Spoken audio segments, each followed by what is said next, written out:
5 elements of counting के अंदर दूसरा एलिमेंट है कैपिटल और ओनर इक्विटी। बिजनेस में जितने भी एसेट्स होते हैं इनको दो तरह से हम बनाते हैं। इसके लिए जो फंड है वो दो तरह से आता है। यानी अगर एक बिजनेस के पास 100 रुपए के एसेट्स हैं, कैश, बिल्डिंग, फर्नीचर वगैरह, तो उसमें से जितना हिस्सा मालिक का होगा वो कैपिटल कहलाएगा और जितना बाहर वालों का होगा वो लायबिलिटीज होगी। अगर एक बैलेंस शीट को देखें एक बिजनेस के अंदर, तो एसेट साइड पे अगर 100 रुपए है तो उसमें से 60 रुपए कैपिटल है और 40 रुपए लायबिलिटीज वाले। तो कैपिटल क्या है? The rights are a claim over assets of a business from owner side is called as capital.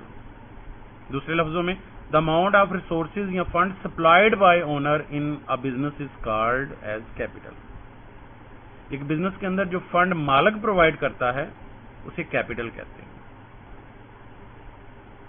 मालिक का जो हिस्सा होता है, जिस वक्त ये पहले दिन जो बिजनेस में पैसे इन्वेस्टमेंट करता है, इसे ओपनिंग कैपिटल कहते हैं। The initial amount by which business started, अगर बिजनेस 1 लाख रुपए से शुरू किया है तो इनिशियल अमाउंट जो कहलाएगी वो ओपनिंग कैपिटल होगी। अब कुछ चीजें जो है वो इस कैपिटल के अंदर पूरा साल जमा होंगी और कुछ चीजें इसमें से लेस होंगी, तो वो बाकी जो रकम होगी वो एंडिंग कैपिटल होगा।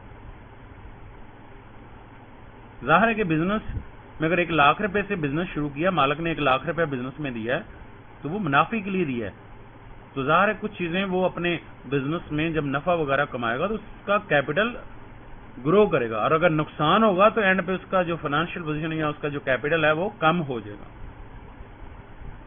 तो कौन सी चीजें मालिक के सरमाए को बढ़ाती हैं और कौन सी चीजें मालिक के सरमाए में कमी का बायस बनती हैं? तो एडिशनल कैपिटल, मतलब 1 लाख रुपए से अगर बिजनेस शुरू किया है तो बाद में वो 20,000 और बिजनेस में इन्वेस्ट करता है तो वो भी 1,20,000 हो जाएगा।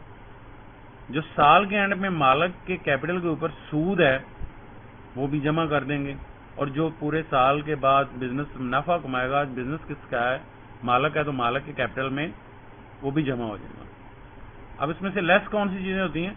ड्राइंग, जो बिजनेस में से कैश की शक्ल में या चीजों की शक्ल में पर्सनल यूज के लिए लेगा, वो लेस कर देना है। जिस तरह बिजनेस मालिक को उसके सरमाए के ऊपर सूद देता है, सेम इसी तरह अगर वो बिजनेस में से पैसे निकलवाता है अपने जाती इस्तेमाल के लिए तो उस पे बिजनेस से सूद लेगा, उसे इंटरेस्ट ऑन ड्राइंग कहते हैं।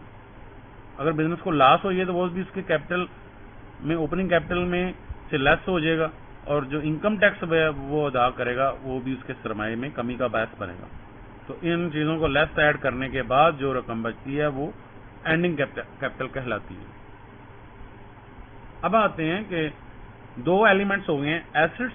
अगर एक तरफ एसेट रखें तो दूसरी तरफ क्या होगा? अकाउंटिंग विजन अगर आपको याद होगी, दूसरी तरफ कैपिटल प्लस लायबिलिटीज। तो लायबिलिटीज क्या हैं? लायबिलिटीज आउटसाइडर इक्विटी को कहते हैं, आउटसाइडर फंड को कहते हैं। The rights are claim over assets of a business from outsiders. यानी आज एक दुकान है तो उसको बेचें तो उसमें से मालिक भी को भी हिस्सा मिलेगा और जो बाहर वाले वो भी आ जाएंगे कि ये इसमें हमारा भी हिस्सा है। तो एक एसेट्स के ऊपर जो बैंक्स वगैरह ने, जो अगर हमने बैंक से लोन वगैरह लिया हुआ है तो बैंक भी आगे क्लेम करेगा कि ये इसमें जब तक मुझे रकम नहीं मिलेगी उस वक्त तक आप इसको बेच नहीं सकते। तो जो क्लेम बिजनेस के ऊपर बाहर वालों का है वो लायबिलिटीज कहलाती है। लायबिलिटीज की 2 किस्में हैं, जिस तरह के एसेट्स की किस्में थी इसी तरह इसके भी करंट या शॉर्ट टर्म लायबिलिटीज और long term liabilities. Short term जिस तरह लफ्ज जाहिर करता है कि ये हमने शॉर्ट पीरियड के अंदर अदा करनी होती है, ऐसे तमाम कर्जे जो वाजिबुल अदा हैं 1 साल के अंदर अंदर।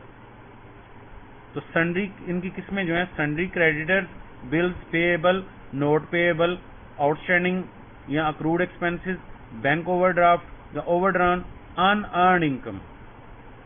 अब इसको एक्सप्लेन करते हैं। जिस तरह वहां पे अपने करंट एसेट में सन्ड्री डेटर्स पड़ा है, यहाँ पे सन्ड्री क्रेडिटर्स हैं। सन्ड्री क्रेडिटर्स से मुराद ये है कि हमने किसी से उधार माल लिया और उसको पेमेंट अभी अदा करनी है।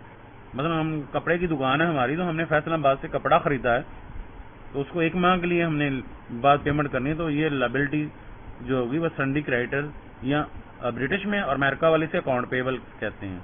और अगर हम लिख पढ़ कर लें बिल की शक्ल में हो तो उसे बिल पेएबल और अमेरिका उसे नोट पेएबल कहते हैं। Out standing accrued expense. Out standing کا مطلب ہے کہ ہم نے جیسا بلڈنگ کا کرایہ, انشورنس یا کوئی ایکسپینسز جو بن چکے ہیں لیکن ابھی ادا کرنے ہیں, آؤٹ اسٹینڈ ہے, بندہ باہر کھڑا ہے, اسے اکروڈ ایکسپینسز بھی کہتے ہیں, ایکسپینسز پیبل بھی کہتے ہیں, آؤٹ اسٹینڈنگ ایکسپینسز بھی کہتے ہیں, اور اس کے ساتھ ساتھ ایکسپینسز ناٹ یٹ پیڈ بھی کہتے ہیں, اوئنگ بھی کہتے ہیں, ڈیو بھی کہتے ہیں. بینک اوور ڈرافٹ اور اوور ڈران. بینک جب ہمارا بینک کے ساتھ تعلقات اچھے ہو جاتے ہیں, ہماری ساکھ اچھی ہوتی ہے, تو بینک ہمیں کچھ اپنے اکاؤنٹ میں سے زیادہ پیسے نکلوانے کی اجازت دے دیتا ہے, وہ لون کے طور پہ.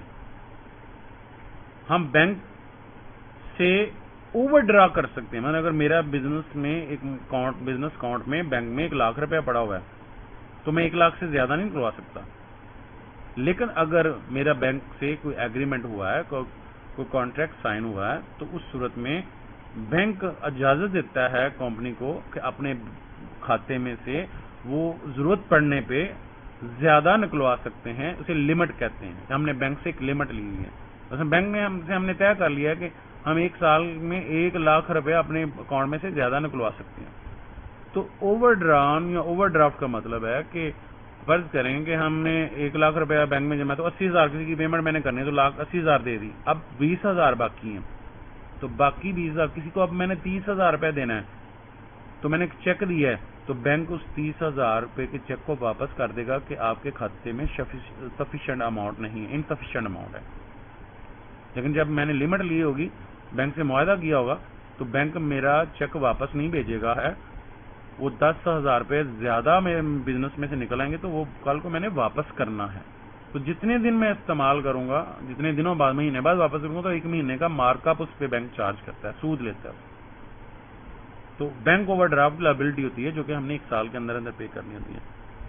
ان ارنڈ انکم, جس طرح وہاں پہ اکروڈ انکم تھی کہ ہم نے کسی سے پیسے لینے ہیں, کمیشن بن چکی ہے لیکن لینی ہے.